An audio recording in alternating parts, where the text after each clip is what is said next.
we've all read your report. So what I suggest you do is just highlight the big bits and then allow us to have a little bit of time for some questions.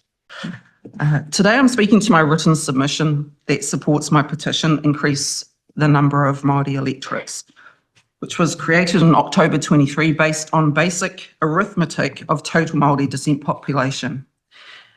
At that time from the 2018 census, and knowing that total Māori descent population would likely hit 1 million very soon, which it has in the 2023 census, I thought I'd better hurry up and begin my research, which began in December 2024, and it has taken me on quite an amazing journey of statistics and, I believe, electoral inequities. I made an official information act to the Electoral Commission, and they sent me a document, the mathematics of electorate allocation in New Zealand based on the outcome of the 2018 census and Māori electoral option. That document went right over my head as it was not easy to understand. I literally had to break it down sentence by sentence as it is written in what I call officialese. It's not easy to understand language for everyday people like myself. But I got there because I became very determined that surely I can understand this. I'm reasonably intelligent. So in a teacup, I like saying that, in a teacup, the main, what I believe, inequity, Māori electorate inequity that I believe within Statistics New Zealand calculations and the New Zealand Electoral Commission results in the total Māori descent population is artificially lessened due to the use of a mathematical statistical formula, namely the Māori electoral ratio, which is R equals M divided by M plus G. Adult Māori enrolled on the Māori roll, of all adult Māori enrolled, that percentage, 51.6%, is the Māori electoral ratio. They calculate the total Māori descent population by 51.6%, including Māori babies, tamariki and rangatahi, under 18-year-olds, as well as Māori not enrolled. So the total population, total Māori descent population, 1,009,590 is divided by 51.6%, which is now known as the Māori electoral population, MEP, which is 520,000, which is basically half the total Māori descent population on paper and in representation. The current method for determining Māori seats in Parliament relies on the Māori electoral ratio, which scales the total Māori descent population by the proportion of adult Māoris enrolled on the Māori roll.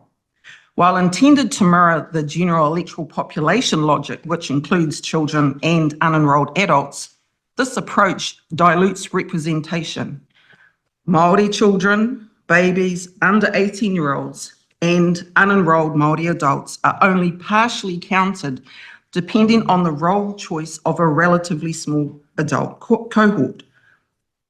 For example, with a Māori electoral ratio of 51.6%, nearly half of the Māori descent population is effectively shifted into the general electorates, even though they are of Māori descent. So that's the main point. That's what I got out of my research, which is still continuing because it's very interesting. I feel a more transparent and equitable alternative to calculate Māori seats is do away with the Māori electorate ratio and have the Māori electorate population, MEP, based on MEP equals D minus G, total Māori population minus Māori on the general roll. This approach counts for all Māori babies, tamariki, rangatahi, under 18-year-olds and unenrolled Māori adults fully toward Māori representation, which increases from 7 seats to 10 seats and better reflects the true Māori descent population rather than a proportion weighted by adult role choice. just want to finish. How I'm going for time. From a Te Tiriti or Waitangi lens, this highlights a key problem. While Te Tiriti is often cited as guiding Māori participation, in reality the state retains ultimate control, offering only the minimum recognition to appear compliant. For Māori, I believe, to be truly self-determining, tino rangatiratanga and mana motuhake, to be truly honoured, sovereignty must be exercised through independence as part of a two-state nation, rather than relying on mechanisms granted by the New Zealand Parliament. But that's just wishful thinking. Yeah, so thank you for... Hey, thank you very much. Who's got questions? Yeah. Okay, cool. Tēnā koe, and thank you very much. And you delivered really, really well. So you're made for this. You made a comment at the end, two-state nation. Yes. Just to unpack that a little bit. I'm probably a bit controversial because I'm one of the few that I believe that Māori should have independence. The reality is Māori are incapable of independence. So we're stuck over here under, you know, the British established New Zealand Parliament.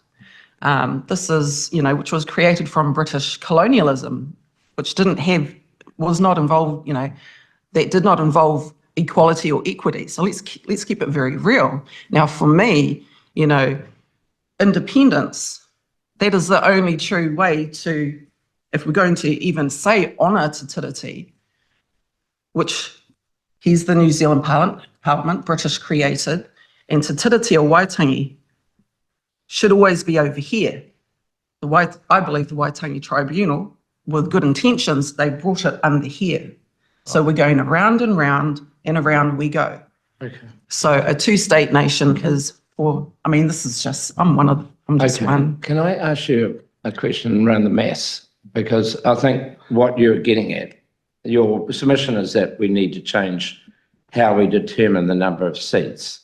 And that's based on what is the population you use to determine that. If I understand what you're saying, is that you're saying that when you come to assess how many Māori seats there should be, not only should you take into account those who specifically enrolled on the Māori roll, but also have regard for anyone else who is on the general roll. That becomes the total amount that becomes your denominator. The question is, I can't understand, and I think Stats New Zealand also have an issue with this, because I can't understand how you can, either someone is on one roll or they're on another roll, and what you're suggesting is you take a bit of the general roll and then apply it to the Māori seat calculation. So that would mean that you'd have to remove them from the assessment of the general roll, otherwise your maths doesn't work. Or because ultimately, if you follow that logic, you end up having an overrepresentation across all of New Zealand, because you're double counting a certain portion of Māori sitting on the general roll. Do you understand what I said? So the general roll is to be taken from the total Māori descent population, not the Māori enrolled. So the issue to have a is, true yeah, representation. But if you follow your logic, you end up double counting a certain portion of the population. If you follow my logic, then if you follow your logic, continue with your logic, then half of under 18-year-olds, Māori, are included in a wiped from representation, because it's trying to stay with the same pattern of the general electorates, which includes children, babies, children, you know, rangatahi. So it's trying to stay with that. But in doing so, it basically wipes half of Māori babies and children under 18-year-olds and unenrolled Māori from representation. So staying with that, it's unfair.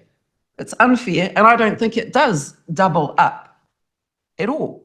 Because why should adult Māori who are enrolled affect, which is 51.6% of all enrolled Māori affect half of Māori under 18-year-olds. It's unfair.